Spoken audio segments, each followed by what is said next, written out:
Assalamualaikum, hai guys. Saya di depan pintu masuk ruang sidang DPR Kabupaten Aceh Besar. Akan meliput suasana sidang pada hari ini, dan khusus hari ini itu ada standar pengamanan kesehatan khusus. Setiap yang akan masuk ruang sidang itu diwajibkan mengenakan masker, kemudian diperiksa suhu tubuh.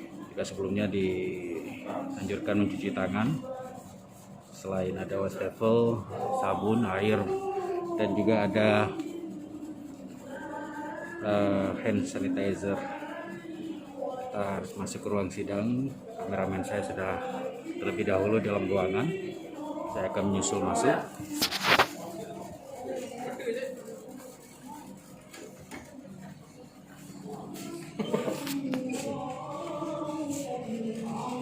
Sebelum masuk kita diperiksa suhu tubuh.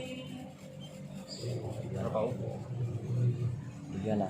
36,7, sesuai seperti IP rendah.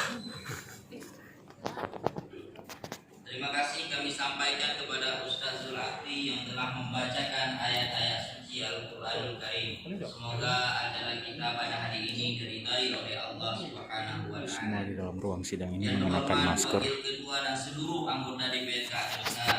Yang terhormat Wakil Bupati Aceh Besar yang kami hormati, Dandim 0101 BS atau yang mewakili. Yang kami hormati Kapolres Aceh Besar atau yang mewakili. Yang kami hormati Kepala Kejaksaan Negeri Aceh Besar atau yang mewakili. Yang kami hormati Sekretaris Daerah Kabupaten Aceh Besar. Yang kami hormati para asisten, para kepala dinas, kepala badan dalam lingkup pemerintahan Kabupaten Aceh Besar. Yang kami hormati rekan-rekan